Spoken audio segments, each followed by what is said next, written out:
What's up guys, Pokestar Bros here. So we all know that there are lots of Pokemon that are based off of the same animal, but the concepts are different.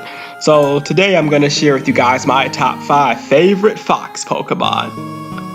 You can see the artists of the art that I'm going to show you during this video in the description below if you're interested in the artwork and the artists who created the artwork. So let's begin with no further delay. Number 5 is the Fennekin line. So Fennekin, Braixen, and Delphox all take up this spot. I'm putting evolutionary lines together for the sake of the video. So the Fennekin line are my least favorite fox Pokemon. Fennekin's alright.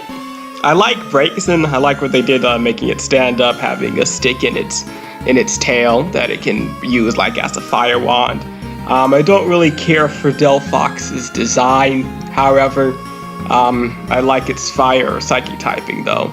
So yeah, not too much to say here. The fire fox cell stick was done with Vulpix already.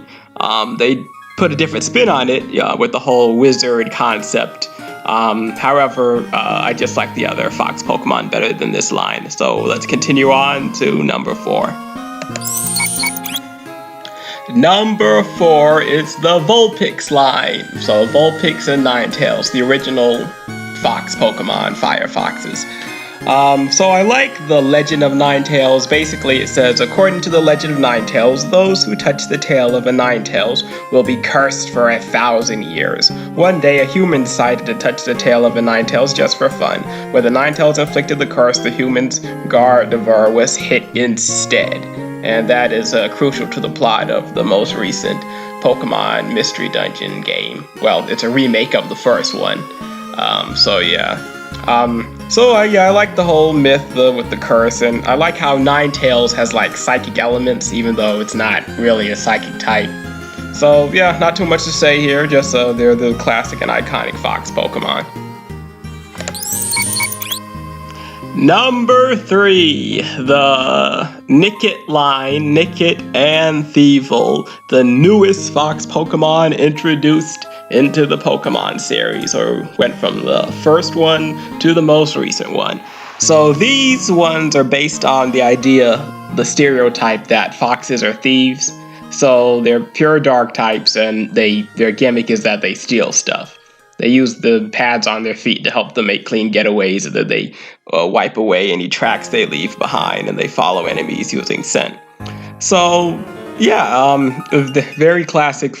Well, they're not classic because they're new, but it basically is a classic back on the take of the whole foxes are thieves thing. I like their designs. The Thievul stats aren't too great, but it's the type of Pokemon that I'd probably try out and try to make as good as possible just to see if I can somehow make its subpar stats work.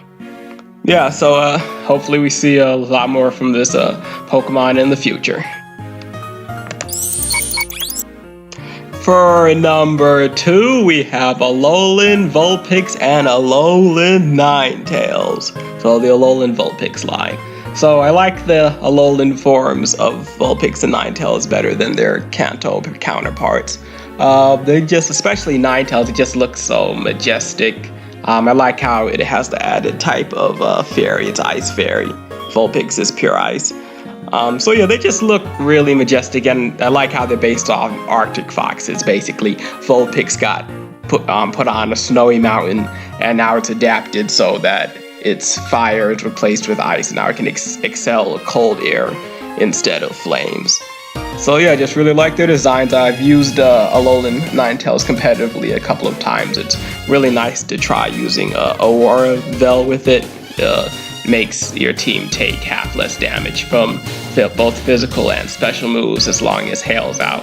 So that's nice. So yeah, just pretty good. Some of my favorite regional variants. And the number 1 best fox Pokemon is Zorua and Zoroark, the Zorua line basically. So yep, these are my favorite fox Pokemon. They're from the Unova region, which is one of my favorite regions, and it's the region that has my favorite group of newly introduced Pokemon. And their gimmick basically is that they can, if they are at the front of the party, when you send them out, they'll basically be disguised as the Pokemon in the back of the party. So that's a really interesting gimmick, and you can use it in battle to basically confuse people. For example, if you have your Zorua disguised as like a Gengar, someone may use a Psychic type move on it because Gengar is part poison, and it's not going to work because Zorua and Zoroark are Dark type Pokemon. So yeah, I really like their design. They look very mischievous and really edgy. And so those are my favorite Fox Pokemon. Alright guys, let me know if you agree or disagree with my list, and put your favorite Fox Pokemon list in the comment section below. Alright, see you soon in the next video. Bye bye.